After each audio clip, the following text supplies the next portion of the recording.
Hello दोस्तों, welcome to my class. दोस्तों आज हम पढ़ेंगे आईयूपीएसी नाम। आईयूपीएसी नाम आपने फंक्शनल ग्रुप का यानी क्रियात्मक समूह का भी पढ़ा है, और जो आपका 12th क्लास फर्स्ट केमिस्ट्री का लास्ट यूनिट है उप सहसंयोजक यौगिक कोऑर्डिनेशन कंपाउंड।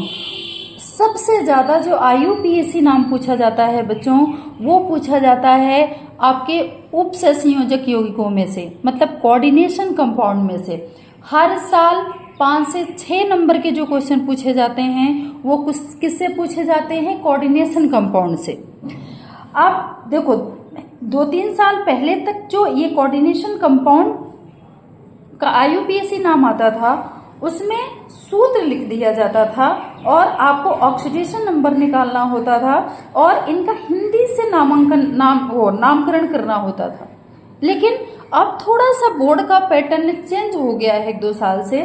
अब ये क्या करते हैं कि हिंदी से नाम लिख देंगे, ठीक है। 10th में भी यही करते हैं। 10th में आईयूपीएसी नाम अगर आपने देखा हो पिछले साल का पेपर, तो उसमें हिंदी से आईयूपीएसी नाम आए हैं, उनका सूत्र आपको लिखना है।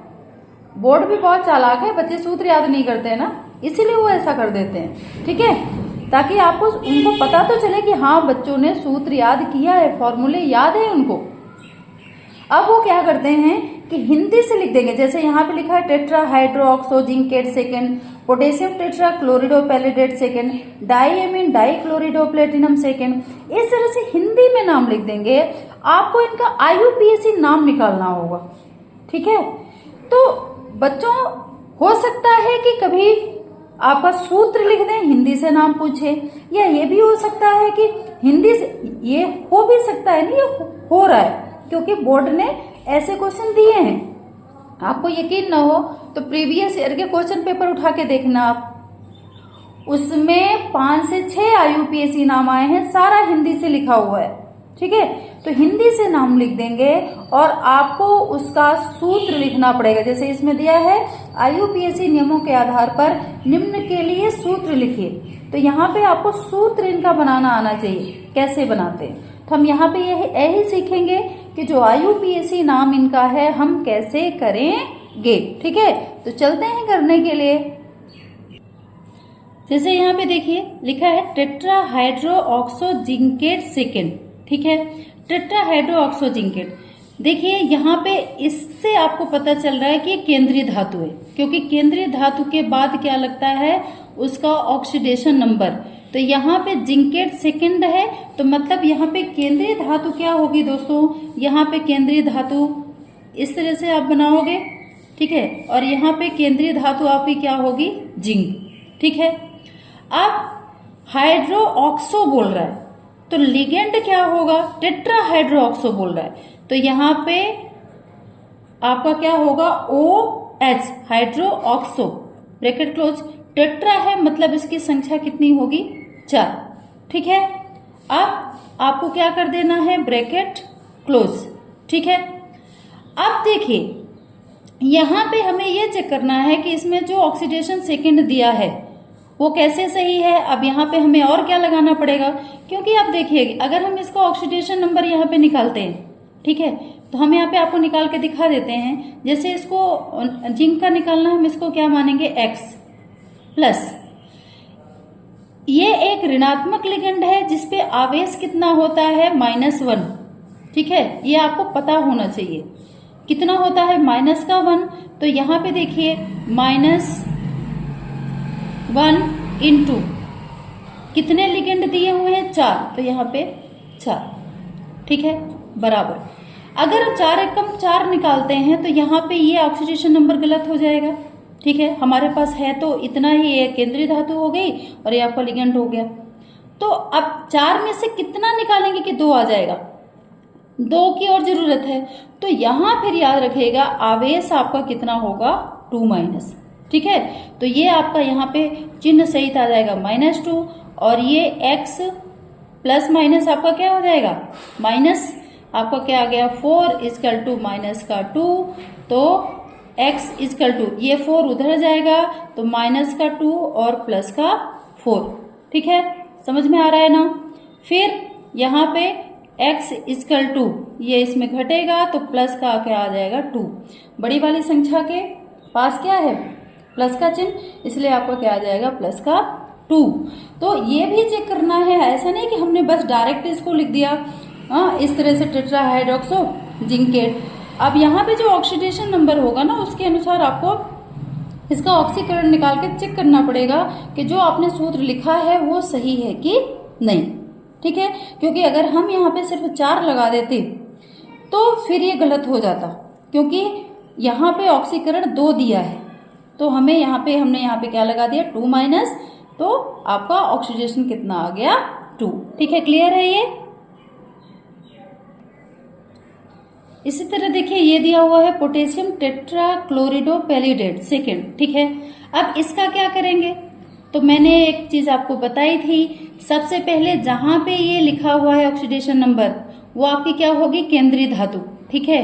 तो हम सबसे पहले ब्रैकेट ओपन करेंगे, ठीक है। यहाँ पे आपका क्या आ जाएगा पैलिडेट, मतलब क्या सूत्र होता है पैलेडियम का पीडी, ठीक है। अब ये बोला पोटेशियम टेट्रा, तो पोटेशियम पहले लगा है दोस्तों, तो आपको पता है कि धातु दिया है धातु आयन, तो यहाँ पे क्या लगेगा सबसे बाहर पोटेशियम, क्योंकि अगर कोई धातु आयन इस उप संयोजक प्रेशर ब्रैकेट के बाहर लिखा रहता है तो सबसे पहले हम उसका नाम लिखते हैं, ठीक है। तो पोटेशियम क्या लिखा है टेट्राक्लोरिडो, मतलब यहाँ पे आपका क्या आ जाएगा क्लोरीन, क्लोरीन के बाहर आपका क्या लगा रहेगा 4 टेट्राक्लोरिडो पैलिडेट। अब ये क्या बोल रहा है कि यहाँ पे क्या दिया हुआ है सेकेंड, ठीक है। अब हम कैसे पता करेंगे कि ये हमारा नाम सही है, तो हम इसके लिए ऑक्सीडेशन निकालते हैं, उससे आपका क्लियर हो जाएगा कि सही है कि नहीं, ठीक है। तो इसको हम क्या मानेंगे दोस्तों, इसका तो हमें निकालना ही है ऑक्सीडेशन, x मानेंगे प्लस यहाँ पे क्लोरीन के ऑक्सीडेशन नंबर क्या होता है, इसका होता है -1, कितना क्लोरीन दिया हुआ है 4, 0। अच्छा हाँ ये भी है, तो यहाँ पे पोटेशियम भी लेंगे, तो आपका पोटेशियम फिलहाल कितना दिया हुआ है यहाँ पे +1, ठीक है। अगर हम इसको निकालेंगे दोस्तों तो यहाँ पे देखिए आपका इसमें से 4 में से 1 जाएगा तो 3 आएगा, जबकि यहाँ पे ऑक्सीडेशन कितना दिया हुआ है 2, ठीक है। तो अब 2 ले आने के लिए हमको क्या करना पड़ेगा, और तो कुछ है नहीं, यहाँ पे पोटेशियम भी है, तो हम यहाँ पे पोटेशियम पे कितना लगा देंगे 2, ठीक है। पोटेशियम पे 2 लगा देंगे। अगर मान लो यहाँ पोटेशियम नहीं होता तो फिर हम यहाँ पे आवेश लगाते, लेकिन यहाँ पे इन्होंने पोटेशियम भी दे रखा है, ठीक है। तो हमने यहाँ पे K2 लगा दिया। तो अब यहाँ पे देखिए +1, तो इसका क्या हो गया +1 इसका ऑक्सीडेशन नंबर हो गया, ठीक है। इसकी ऑक्सीकरण संख्या कितनी होगी +1, K2 दिया कितना है 2, तो यहाँ पे आपका कितना हो जाएगा ×2, ठीक है। अब ये आ जाएगा आपका, तो यहाँ पे 2 1 कम 2 प्लस का x प्लस माइनस का 4 बराबर 0। समझ में आ रहा है ना। अब 4 में से 2 जाएंगे तो x माइनस क्या हो जाएगा 2 बराबर का 0, फिर ये आपका उधर जाएगा x इक्वल टू, तो चिन्ह चेंज हो जाएगा, यहाँ पे आ जाएगा प्लस का 2। समझ में आ रहा है ना कैसे निकालना है। अब ये आपका ऑक्सीडेशन नंबर जो आपने यहाँ पे निकाला है, ये सूत्र जो आपने बनाया है, अब ये बिल्कुल सही है, ठीक है। तो आपको इस तरह से करना है, अगर आपने इस तरह से सीख लिया ना तो बिल्कुल आसान हो जाएगा, बिल्कुल आप बिल्कुल नॉर्मली कर लोगे। अभी हम ये हिंदी वाला बता रहे हैं, फिर ये हिंदी से लिखा होगा, हम इसका सूत्र बनाएंगे। सूत्र बनाना भी आसान है, मतलब सूत्र तो देखो बना ही रहे हैं, सूत्र लिखा होगा तो हिंदी बनानी भी आसान है। जो भी आपको पता है, नहीं पता होगा तो उसको हम समझाएंगे कैसे करना है, अगर सूत्र बनाना है क्या आएगा क्या नहीं आएगा, ठीक है ना। तो ये चीजें आप ध्यान रखना। अब इसको देख लो, ये थोड़ा सा डिफरेंट है उनसे। तो देखो पेंटा एमीन नाइट्रेटो सिंगल बॉन्ड कोबाल्ट 3। देखो बोर्ड एग्जाम इस तरह के जो थोड़े से ट्रिकी क्वेश्चन रहते हैं ना वो जरूर देता है, तो इस पे ध्यान रखें। एक तो एथिलीन डाई एमीन वाला वो क्वेश्चन बहुत आता है, और एक तो ये आपका नाइट्राइटो वाला ये क्वेश्चन बहुत पूछा जाता है, ठीक है ना। तो इन पे ध्यान देना है, ठीक है। तो फिर से हमारा वही कोबाल्ट 3 है, तो यहाँ पे क्या आ जाएगा C और O कोबाल्ट, ठीक है।